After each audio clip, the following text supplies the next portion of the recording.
Welcome to another episode of Your First 1,000 Clients. I'm your host, Mitch Russo. Thank you for tuning in today. We create businesses that serve others as our highest priority. We are entrepreneurs, small business owners, local business owners coming together to learn from one another. And today will be no different. If you're one of the above, take a moment to explore the wealth of information, wisdom, and insights in our past episodes. And thank you for your comments and guest suggestions. Please keep them coming. Today's guest is known as the CEO Whisperer. He's been known to double profits by working with his clients. Having built two $100 million companies, he shares his wisdom from stage regularly and has been called the best speaker ever by the publisher of Forbes magazine. The author of Double Double and 3 more books, I'd like to introduce Mr. Cameron Herold. Cameron, welcome to the show. Hey, Mitch. Thanks for having me. My pleasure, Cameron. And I'm very impressed with your bio and your background. But I think what it comes down to for me is that you obviously know how to help entrepreneurs. And I love that. Yeah, it's, I think, really my core purpose, and everyone is, I guess, talking about that concept, is I love helping entrepreneurs make their dreams happen. And I think I've been like that pretty much my whole life. I've always seen the shortcuts, and it drives me crazy when I see people working so hard when I know there's an easier way. Yes, of course, of course. Well, let's get busy here because we got a lot of teaching to do. So let's start at the beginning. And what I would like to know is, if we go back to the beginning of your career, what was the spark that made you move forward as an entrepreneur, and how did you proceed? My beginning probably starts a lot earlier than most people. I was actually groomed as an entrepreneur. So my earliest recollection of my entrepreneurial activities, I was 7 years old. And my father groomed my brother and sister and I to all be entrepreneurs. He taught us at a very early age that having a job was a bad idea, and that if we could control our time, that's where our real wealth would come in. And by being an entrepreneur, we had full control over our time. So I really had probably 15 or 16 little businesses by the time I was 15 or 16 years old. And I even did a TED Talk that's on the main TED.com website about raising kids as entrepreneurs. So my story starts a lot earlier than most people. That's fantastic. It's funny, we have that in common as well. My dad had stores all over New York City, candy stores.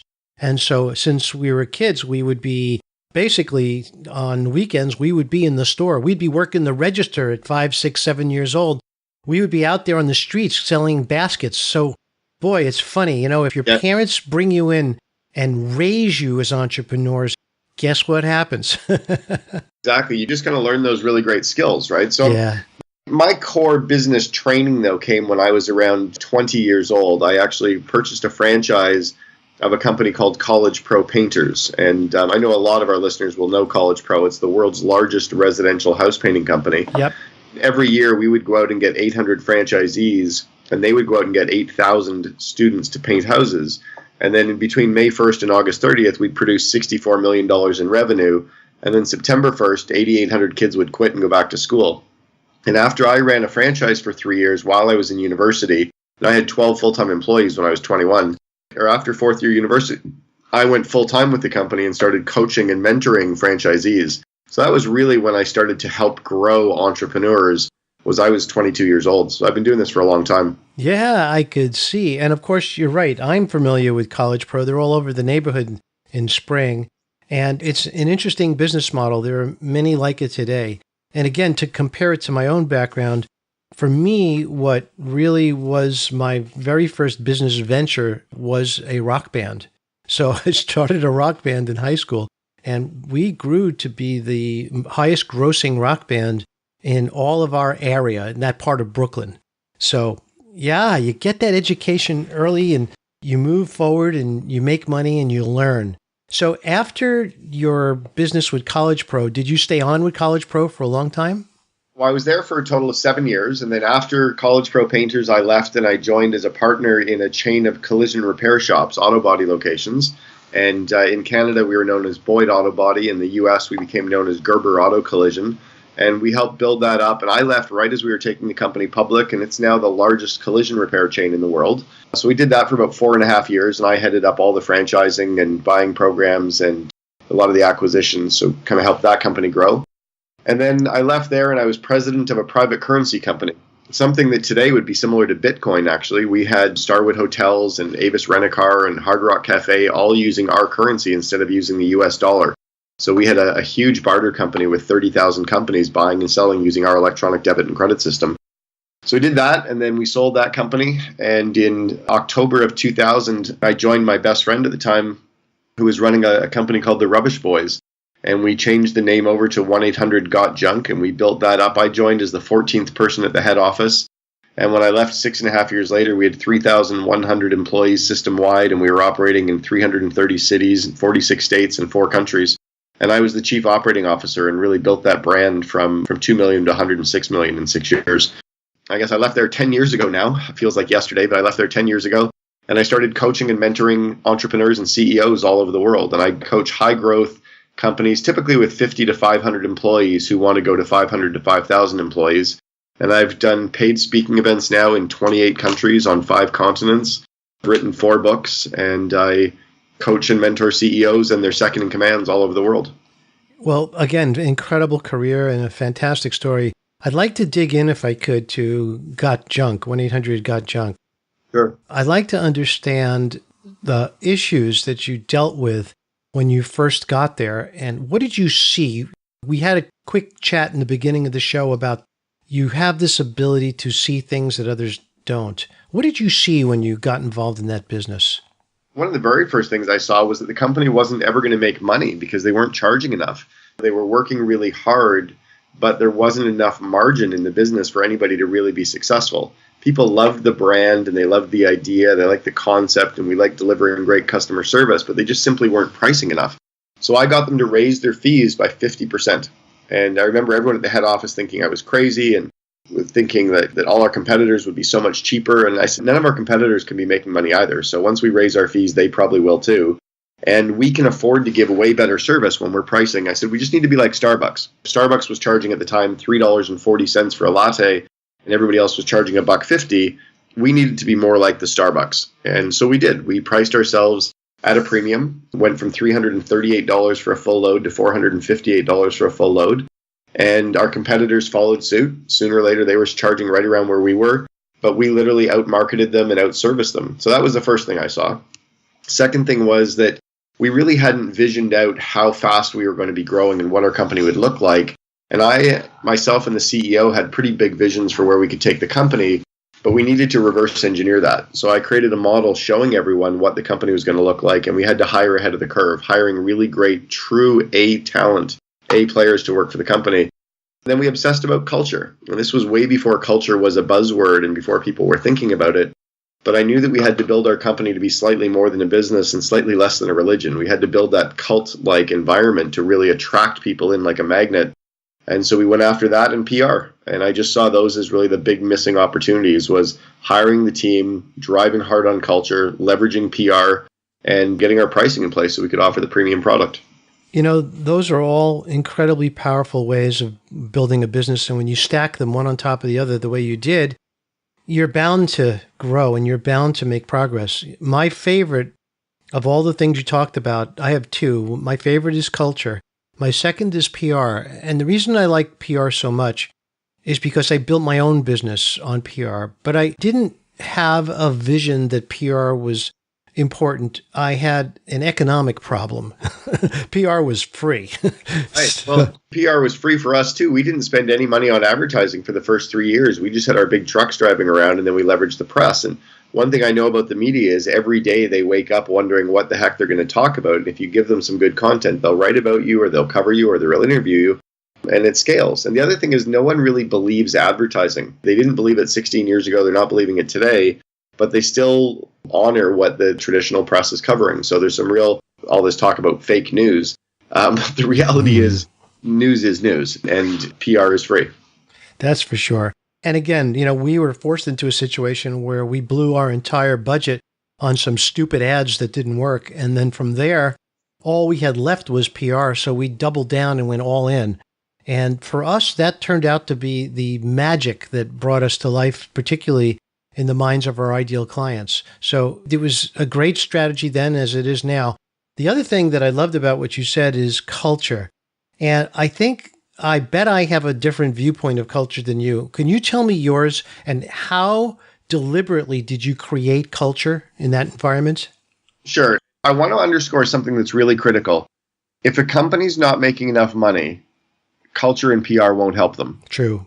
I think so many businesses don't get the proper financial oversight in the early days when they're set in. You don't have to have a full-time CFO, but have someone run your numbers and run your models and really poke holes in it and show you what you need to be charging. And if you can't charge it, or like if you're opening up a muffin store and you realize you need to sell like 7,000 muffins a month to make money, you really got to wonder whether it's going to happen or not. So I think a lot of people just fall in love with their business and fall in love with the culture and brand, and the press will talk about you. But if you're not making any money, you're never going to make money. And I think you really, really, really and I've just seen so many businesses fail that way.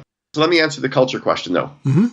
Culture for me starts with alignment with the CEO's vision. As long as every employee understands where we're going and what we're building together and can make a lot of the same decisions based on the same gut level intuition the CEO has, that's where it starts.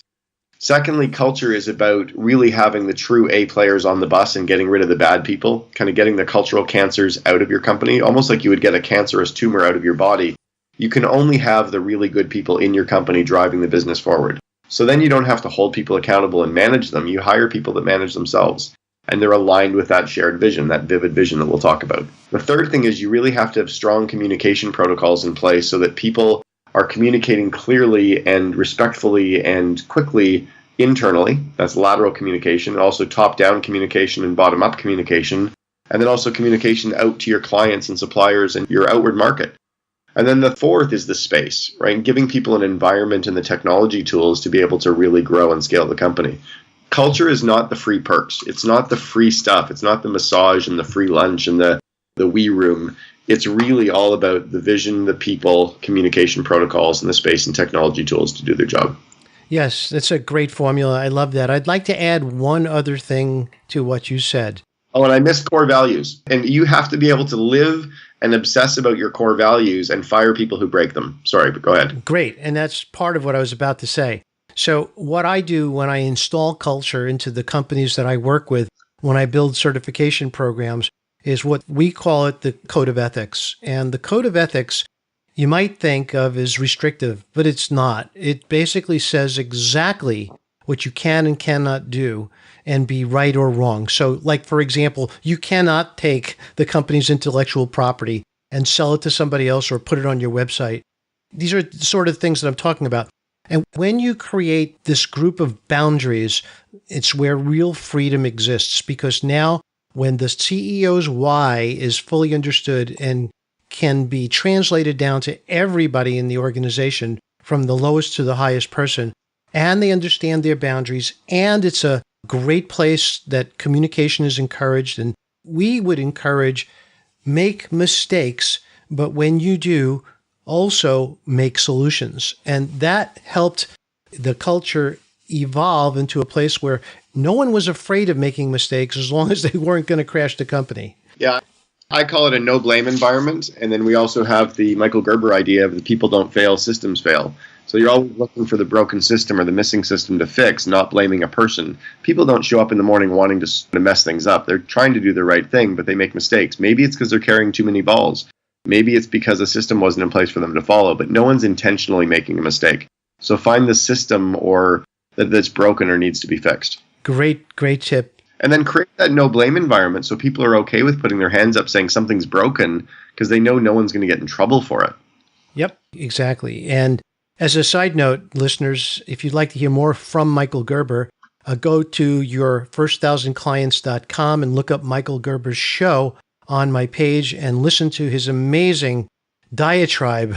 Beautiful, beautiful discussion we had about business and growing businesses. But Cameron, I have another question, because I'm always interested, as an electrical engineer, I'm interested in systems. I'd love to understand what systems you had when you got there and how did they evolve as you grew?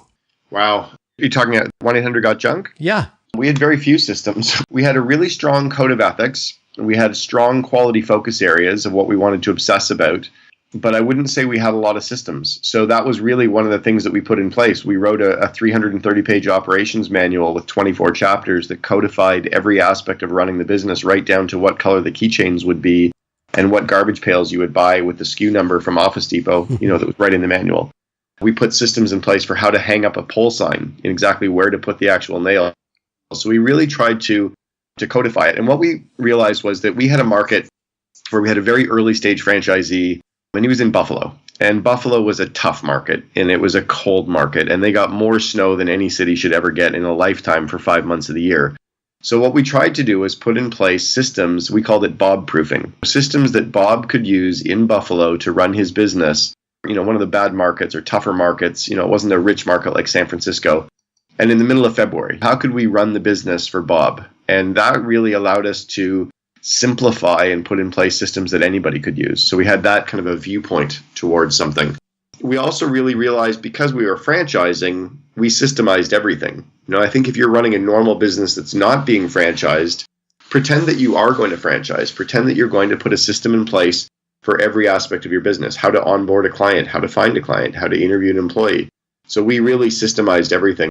Because I built 2 franchise companies already, I saw that. I already understood, that view towards a business. Yeah, those are incredible tips and very important. The tool that I use is called the Learning Management System. And whenever we build a company, either myself or with a client, what we do is we create a course for virtually every single position inside the company. And the person who is running that position builds the course. So it's like they're building a manual for their job. And by the way, they get paid extra, a bonus for doing it. So it works for everybody. They're thrilled that it's done and they're proud of it. And it allows someone to step in and get started working side by side with them without them spending a lot of time training. Have you ever done anything like that? Yeah, no, we had to do that. Again, because we were scaling so quickly. When you go from 14 people to 3,100 people in 6 years, you have to codify everything. So college, and it's funny you mentioned the certification models. That's exactly what we called our skills training at College Pro Painters, was the skill certifications. And we put in place a competency model for every skill. So we train people on situational leadership, conflict management, delegation, coaching, problem solving, interviewing, meetings, et cetera, et cetera. All of that became a model that we would teach people on. And then if they were certified, they could then certify other people in the organization on that same skill. And you could have a receptionist could be certifying the CEO. If the receptionist was good at problem solving and the CEO wasn't, she could certify him if she was certified at a level of gold. So we really did systemize every aspect of the business. And I just knew intuitively that we had to if we were going to scale. We had 100% revenue growth 6 consecutive years in a row. And we did that without giving up any equity or taking on any debt. That's beautiful and brilliant at the same time. You can't scale that quickly without it, right? You can't make stuff up on the fly. It has to be, if you're going to go from 1 field advisor to 2 to 4 to 8, when we went to 16, you have to have the systems in place. You just can't afford to go back and train everyone the way you trained the first person. Of course. And it's best, of course, to get that first person to evolve in their position and become the person who helps bring the rest on board. Yeah, so we called it hiring ahead of the curve, that I would try to get people who could do the job 2 or 3 years from now and tell them to roll up their sleeves and get dirty and do a job way beneath them now. So we set expectations that, hey, I know you're normally a VP of marketing. Right now I need you to act as a marketing manager, but in 3 years you'll have a big team, so grow it. But don't come in pretending that you need an assistant right away. Roll up your sleeves and get dirty. So we would hire people whose skills were bigger than what they needed, but we would show them what the company looked like 3 years from now, showing them that vivid vision, and they would grow into that. Beautiful. Well, now tell us about how and why and when you left the business. Sure. So I left in May of 2007, so almost 10 and a half years ago. And really, it was just the right time for me to go. I'd taken the company from $2 million to $106 million. We were on a $126 million run rate. We were operating in 4 countries and 46 states, 330 cities. We had 248 people at the head office. It was a big company, and I wasn't used to running. I wasn't going to be able to take them from the 100 million mark to the billion. So I left and started coaching entrepreneurs and CEOs and doing all my speaking around the world. And 13 months later, they found my replacement, and they brought in the former president of Starbucks to replace me. And she walked in and said, "Wow, what a cute little company this is." She came in and just saw a very different thing that I was seeing. I was like, oh my God, this thing is huge. And she's like, wow, this is cute. Let's grow it. Yep. I love the perspective because she's already done it. And when she sees what you have in her mind, three-dimensionally, the whole thing just starts to appear. Yeah. Which is what experience gives you. It was like what I saw when I joined. I walked in and said, wow, what a cute little company. Let's grow this thing. Meanwhile, the team was like, oh my God, it's big. We have 14 people now. Right? So it's just perspective. Of course. So when you left, how did you feel? What was your mindset like knowing that you were about to leave a job, which really was not a job, but a home and a family after all these years? Oh, it was brutal. Like, it was brutally tough. I mean, Brian was my best friend. The company was really everything that I'd ever put my heart and soul into. And making a decision with Brian that it was the right time for me to go on and do something else and for them to look for a replacement was really tough, But again, it was probably the same as me leaving College Pro Painters 10 years before that. I just knew that at some point you kind of have to go from the Cub Scouts to Scouts, right? You kind of have to go from high school to college, and then from you have to evolve. So, but it was tough to leave it behind. The funny thing is, I still talk about it using the expression "we." I still to this day. Well, look, I mean, I'm being interviewed right now. We're halfway into an interview talking about what I did, and I left there 10 years ago, right? So it's still a huge part of who I am today and what I built, for sure. Of course. A lot of us have had success in our lives and then have stepped off the plateau at some level and find ourselves at another place. Sometimes it's a good place. Sometimes it was a great decision. Sometimes it's a hard decision, and you don't end up where you think you're going to. What was your experience months or weeks after you left? Were you thinking like, wow, that was so great, I'm glad I did it? Or wait a minute, what did I do? I decided to take 3 months off and really not work. I didn't answer any emails for 3 months. I had no business discussions for 3 months. I didn't go for lunch with anyone in the business world for 3 months. I literally took all of May, June, July, and August, or half of May, June, July, and August completely off. September 1st, I looked and I had 64 different deals in front of me that I was able to look at. And in that time period, I journaled every day for 20 minutes a day. I wrote notes and I did lifelines and mind maps and made lists and just journaled about my experiences in my life and my skills. So at the end of 3.5 months, I was really clear on what I wanted to do. I loved doing speaking events and I was really good at it. And then I also really liked coaching entrepreneurs and I was really good at it. And there was a lot of other business stuff that I was really good at, but I didn't love doing. So I just decided to create a business for myself where I could work in my unique ability and not work in the other stuff. Like, I don't want to go into a company every day. I don't like it. It sucks the life out of me. It's too draining. So now I get to coach and mentor amazing people. I've worked with a monarchy in the Middle East. I coached the second in command at Sprint. I've coached technology companies that our listeners would know the names of. Like, I've worked with some really great businesses all over the world, and I just get to be me. Yeah, that's a great job, of course. In this world, this is where we want to be, where you are, and certainly where I am as well. And I love hearing your story. Do you still journal every day? Not every day, but probably 2 or 3 days a week. So I use a couple of daily habits, and I actually co-authored the book, The Miracle Morning for Entrepreneurs with Hal Elrod. And so part of the 6 savers is scribing or writing. So I journal, and I also use something called the 5-minute journal. But I wouldn't say I do the full 2 pages of journaling every day, probably 2 or 3 days a week, though. Do you meditate every day? I do meditation and I do visualizations. I have cold showers in the morning. I smudge myself with this smudge stick. I read the Daily Stoic, probably exercising 5 to 6 days a week, doing yoga and running. So I've got some pretty good daily habits in place now. You do? They're not easy, man. Like, it's hard to build them, but I have a couple of things that I use. I have an app called Commit to 3, and I have a daily business accountability partner where I set my daily business goals with a guy named Joe Polish, and he sets his with me. And then I have a daily personal accountability partner who's an Ironman triathlete. I set my daily top 3 personal goals with him, and he sets his daily top 3 with me. So I have habits in place and accountability partners that really help focus me. I'm thrilled to hear that. I really am. Accountability is really my next big thing, and I'll explain that more to you later. But assuming that you took the time to build this momentum, you realize, of course, that it's now almost impossible to stop because you just put this in place and it's been there for so long.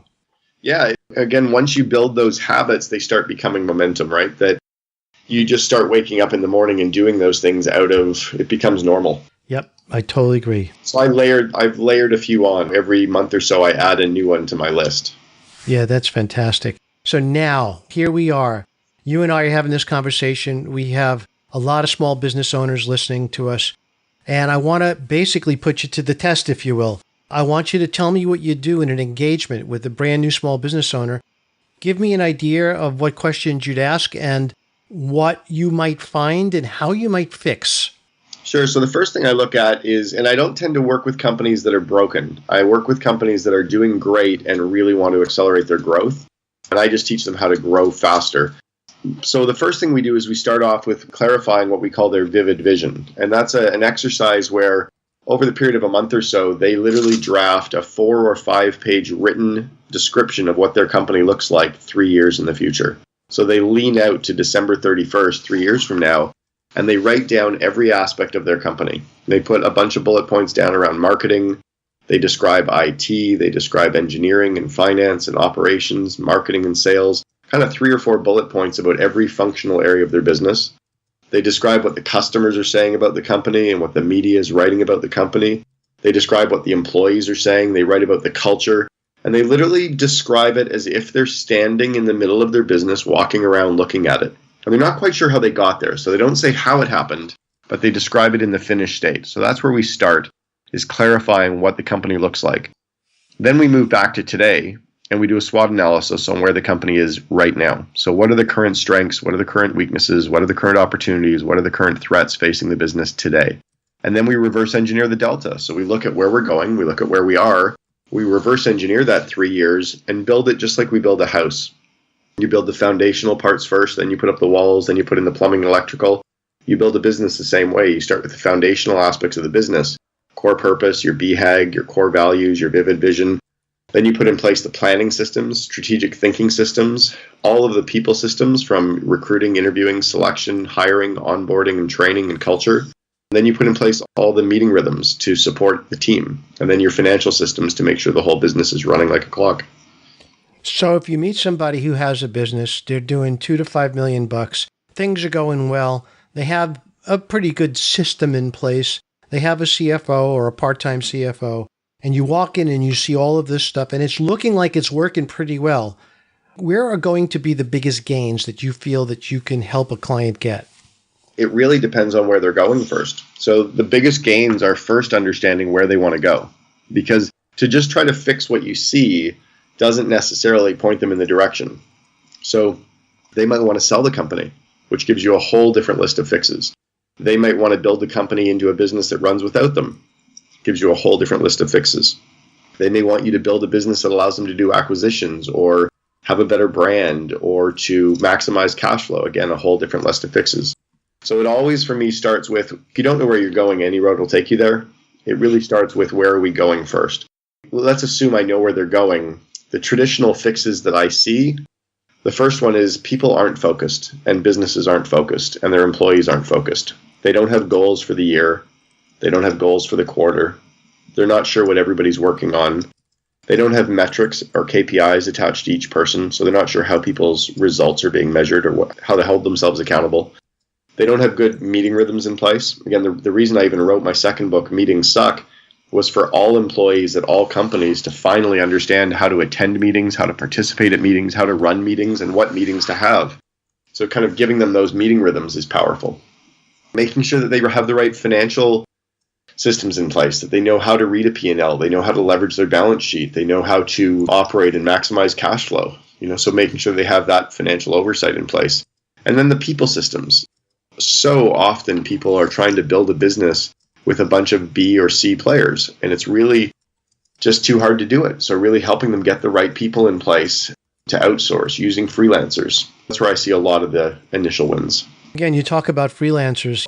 My book, The Invisible Organization, is basically how to take a brick and mortar company and turn it into a completely virtual company. And while it's rare that someone will do exactly that, what does happen is people look at their company after reading my book and go, you know what? I can send my telephone salespeople home. I can send my marketing department home. I can send even my accounting division home. And there's where the systems are even more important, the systems you mentioned. What the mistake people make is they go, well, it's kind of working here at the office. Okay, everybody just go home. Log in from your house. Boy, that's chaos. So without having the systems you're talking about, it makes it almost impossible to scale a company. And I love the way you put it too. It's really true that most people are not focused. If you don't have KPIs and you don't have goals, I believe it's going to be much harder to grow. And again, you will attract the wrong people because you don't know who to attract. Well, and you're also just busy being busy. Like, it's so exhausting. Like, how are you doing? Oh, I'm busy. Like, doing what? What exactly are you so busy doing? Like, are you busy driving your business forward? So I set 3 goals for myself every day of 3 things I'm going to knock out of the park. And they have to be 3 big things that will really move my business forward. The rest of the work is busy work that will get taken care of at some point, even if it's email. But to wake up first thing in the morning and just start working on your email means you get sucked into the busyness of the world instead of sitting down and saying, what can I do today that will really move my business forward? You know, what are the big 3 things I can do that will move the business forward today? And then starting on those and get the busy work done later. What was the other thing I was thinking about with people was, systems. So I think another thing people are often trying to do is they're trying to outsource and delegate. Before you outsource and delegate a task or a project, stop for 1 second and think of this. Do I even need to do it? Or can we delete it? Like, do we need to keep doing this task or this process or this thing, or can we just stop it completely? Secondly, can we automate it? Because if you can delegate it to someone, what if you could automate it? What if it could run without a person? So I think the steps are delete it, automate it, outsource it, and then delegate it. And lastly, do it yourself. So too often the entrepreneur just is doing it, busy, being busy, instead of stopping going, does it even need to be done? Or can I automate it? Or can I outsource it? Or then can I give it to one of my employees? I love that. If you can delegate, then automate. Love that. Yeah, right. That's very cool. It takes slowing down to think about things, right? Just ask yourself, like, why does a car need a person to drive it? What if it could drive itself? That's automating it, right? Yep. You can hire a driver. I can hire a driver to drive my car around, like an Uber driver. But, you know, any Uber driver that's complaining about paying 30% to Uber, dude, you're out of a job in 3 years. Like, those cars are going to drive them. You're being automated. That's right. Right. And that saves the company 30% all of a sudden. Yes, it does. And of course, it's obvious that all car companies are going in that direction anyway. So this is temporary. The whole Uber model in that regard is temporary. And it's so obvious, too. We don't even get to see this in many business models. I mean, we know where this is going. In many cases, we don't. Well, in many cases, we've got our heads so far into the sand that we're oblivious to it. Like, I was talking to the CEO of a company in the auto space and just talking about auto repairs. And I'm saying, you know what? Your business in the auto repair space is going to change. Like, cars aren't going to have the same amount of accidents. They're not going to need to be fixed. Like my Tesla, there's nothing to fix. Yep. There's no annual checkup. There's nothing. Like, what do? I just fill the windshield wiper fluid. There's nothing to check. The battery. So that whole business is changing. Auto body is going to be gone. Parking lots are going to be gone. Insurance companies are going to be gone. Driving training is going to be gone. We really have to get ahead of, and I just think that you need to slow down and think. And that's the strategic thinking part of a business that often businesses don't. Even if you're a 5-person company, take the time to stop doing your email and just think about what your business looks like in the future, and then create that ideal business. Don't wait for it to happen. Of course, it's great advice, but it's hard to do, Cameron. It's not easy to see the future for many people. It's the forest and trees. You're in it. It's hard to see. What advice do you have? Talk to smart people around you. You know, you're the average of the 5 people you spend the most time with. So go and talk to people who aren't sitting talking about the football game all day. Ask them about where they see the business going, where they see your environment. Join masterminds, you know, go to events. Go online and listen to people that are talking about the future. Watch some of the TED Talks about futurists and what they're thinking. Just be thinking. But again, if you wake up in the morning and you just start checking your email, you're not giving yourself time to think about the future. Imagine if you gave yourself 30 minutes a day just to watch even one TED Talk a day about the future, you would have a lot more insights as to where we're going. You know, I do something similar to that. I get up in the morning and I make a cup of my bulletproof coffee. I then sit in a quiet place with the Tao or with Art of War, and I read and extract nuggets of brilliance, and I journal them every morning. And then I go to the gym, and I spend 30, 40 minutes on treadmill and then weights, and then I come home, and I'm showered, and about 10:30 is when I start my day. Having that foundation to my day makes me far more productive than the old way, and I love doing it this way. I love that you mentioned Bulletproof Coffee. I used to coach Dave Asprey and his team at Bulletproof. Well, again, I've been drinking Bulletproof Coffee now for, practically 2 years, and it is absolutely perfect for my regimen. It makes me full. It gives me that burst of mental clarity. It keeps me going all through my workout. Then I come home and I have a large glass of water and some vitamins, and I go back to work. I even like the routine of just making it and just putting some of the MCT oil in and putting some of the clarified butter in and just whisking it. And there was something about just slowing it down so I wasn't drinking pure espresso every day. It just that extra minute of making my coffee felt like a bit of a ritual or a routine. Yes. And I put some collagen in too. Dave recommended that, and I've been doing it for a while now. Interesting. Yeah, and I'm not sure. It's hard to tell, but I think that helps at the gym. So it is a protein, and it has an enormous amount of amino acids that support your hair and your skin, and I believe energy as well. So it's just part of my routine, and I do love it. Let's get back, though, Cameron, because I only have you for a little bit longer, and I want to squeeze every bit of knowledge I can out of you for my listeners. So if in the case of someone who's getting started, all the stuff you mentioned is for companies that are already going, how would you recommend someone view a startup? They have an idea, they are developing a product, they understand their market, they know who the customer is, they're cobbling together some basic systems so that they could launch. Where do you see them focusing? What should they focus on as their next steps? Yeah, so I really even start before the next steps. And I learned this from an entrepreneur in India. And he said, entrepreneurs in North America have it backwards. They invent a product and try to sell it to people. And I said, well, what do? He goes, we go and talk to the people and find out what they need. And then we invent a product to serve their need. And I thought that was really profound, that I think we kind of have it backwards in North America, that why invent something that you fall in love with? Why don't you go find out what your customers need and invent something that they already want? Yep. Instead of trying to make them fall in love with something they're not asking for. And I think if you do that, if you really actually understand your market and what they're looking for and understand their pain points, then it's easy. The reason I created the COO Alliance was I started talking to all these entrepreneurs, and they were going crazy because they were learning how to run the company, but they needed their second in command to learn how to run the company. And their second in command would go to all these entrepreneur events. They'd go to EO or YPO or Vistage or Genius Network, but they weren't learning how to run the company, and they were ostracized because they knew they weren't the entrepreneur. So I just created something, and boom, it fills up. I love it. With the book Meetings Suck, everyone was complaining about meetings. The reality is they just don't know how to run meetings. Meetings don't suck. We suck at running them. So true. So if anybody wanted to find out about the COO Alliance, how would they do that? Yeah, you just go to COOalliance.com, and it has all the information there. It's basically in place for companies that have minimum of 30 employees, a minimum of $3 million in revenue, and it's only for the second in command. Entrepreneurs are not allowed to go. Good. I love that. It's a great philosophy. Yeah, it's a good space for them because they're learning from each other and with each other, and they all of a sudden realize that they have these shared pain points and shared opportunities, and they have these resources they can share with each other. And they finally feel like the cool kids because they're all there with their peer group instead of being the only second in command in a room filled with entrepreneurs. Oh, that's great. That's great. And listeners, any of the links or books that we mentioned today are going to be on Cameron's show page at yourfirst1000clients.com. If you're driving, don't try to write anything down. It's all there. So Cameron, I have a couple of questions for you, and these are my favorite questions to ask.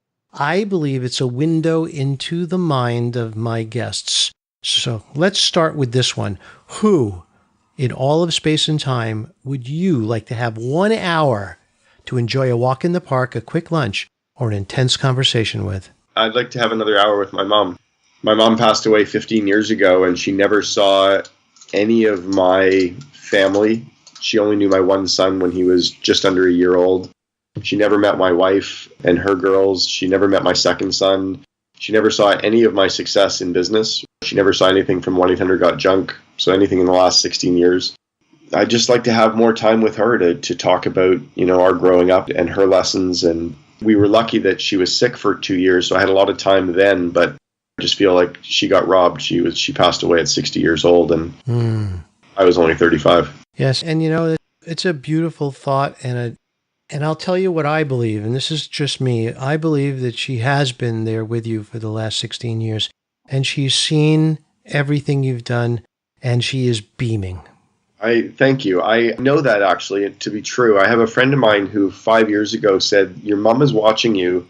She's behind you, and she just said she's giving you hugs. And she said she leaves dimes for you when she's thinking about you. And she said you'll find dimes at the times when you're missing her or thinking about her. And lo and behold, I find dimes all the time. Like, wow. I never find quarters. I never find pennies. I never find nickels. I certainly never find paper bills. I find dimes all over the place. In fact, 2 days before I ran the marathon last year, my first marathon, I was standing talking to my training partner about it and talking about my mom. And we filled up our water bottles like 8 miles into our day's run. And we walked out into the parking lot to do our next 8 miles. And there were 2 dimes sitting in front of me. And he picked them up and handed them to me. And he said, your mom's thinking about you. And I carried those with me on the marathon. So yeah, thank you for that. I do believe that she is there watching, but I'd still like to have another hour. Of course. And if I could give it to you, I would, I promise. Thanks. Okay, so the next question is the grand finale. This is the change the world question. So what is it that you're doing or would like to do that truly has the potential to literally change the world? Yeah, this one's easy, and it's my BHAG. My big, hairy, audacious goal is to replace vision statements or mission statements with vivid visions worldwide. And I just know that companies that craft their 4 or 5 page vivid vision, and I cover it in Double Double and also in the Miracle Morning for Entrepreneurs, if they write a vivid vision, their business will scale, their profits will scale, their fun running the company will scale, their employees will understand what's going on, their customers will be aligned. Everyone will literally be on the same page finally. And we all know intuitively that one sentence mission statement doesn't work, and everyone thinks it's kind of hokey and silly anyway. So what I think will change the world, and it will happen because I'm kind of on a mission to do it, and they're now being used in 28 countries, is having every company write the 4 or 5 page vivid vision for their company and share it with their customers, suppliers, and employees. And I understand, Cameron, that you have a gift for our listeners today. What is that? Yeah, we'll give them out of Double Double, which is where I first codified the concept of the vivid vision. We cover in chapter 1 how to actually draft one and roll it out with your employees. So we can give them a copy of that and just really inspire them as well to do their own. That's fantastic. Thank you, Cameron. Where would they get that? They can either get it off a link to the show notes, and we can give them the link that they can download it. They can also download some samples of the vivid visions as well of other companies. Okay, good. So listeners, in the show notes, you'll be able to download chapter 1 of the book Double Double by Cameron Herold. Cameron, you have been an incredible guest today. I've really enjoyed our conversation. I wish it didn't have to end, but I want to say thank you, and I really, really appreciate you. Thanks, Mitch. I appreciate the time. Hope everyone out there actually does it as well. And I think the last thing I'd like to leave everyone with is remember that we're all just walking each other home. None of us are getting out of this alive, so let's have fun along the way because none of us should be taking all this too seriously. Amen, brother. Great to hear. All right, buddy. Thank you. Thanks, Mitch.